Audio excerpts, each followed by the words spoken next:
Mana bu Ayça Aydınmın büyük şairimiz Mahtumulu Pırağı'dan eşitliğini talam.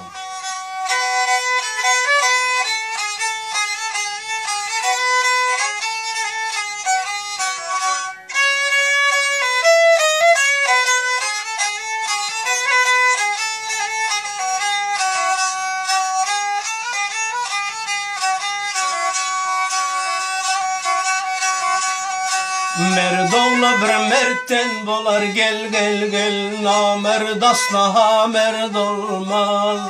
Gurdun gözünde ot yanar gel gel, ey şagal tilkiden gurd olmaz. Gurdun gözünde ot yanar gel gel gel, şagal tilkiden gurd olmaz. Men dağay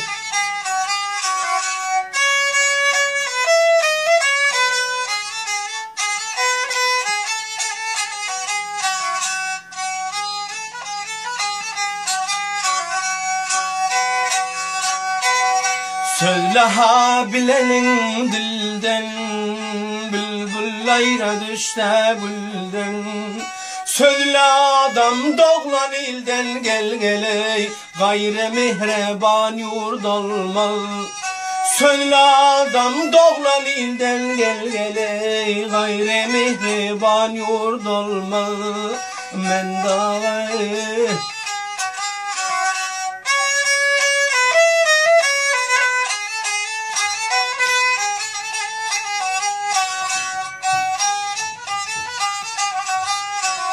bu dünya acayip olsa, yerin yüzü nurdan dolsa. Avval Huda rahm kılsa gel gel gel, ne tende ne can derd olmaz. Avval Huda rahm salsa gel gel, ne tende ne can derd olmaz. Men dağay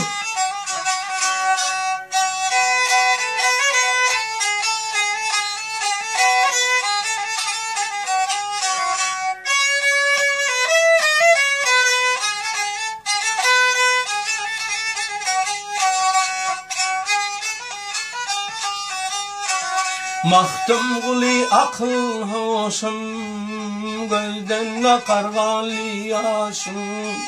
Mahtum guli akıl hoşum, gözden aktı gali yaşım. Elle yetti gamli başım gel gel, bundan gayrı feryat olmaz. Elle yetti gamli başım gel gel gel, bundan ağrı feryat olmaz. Men dağay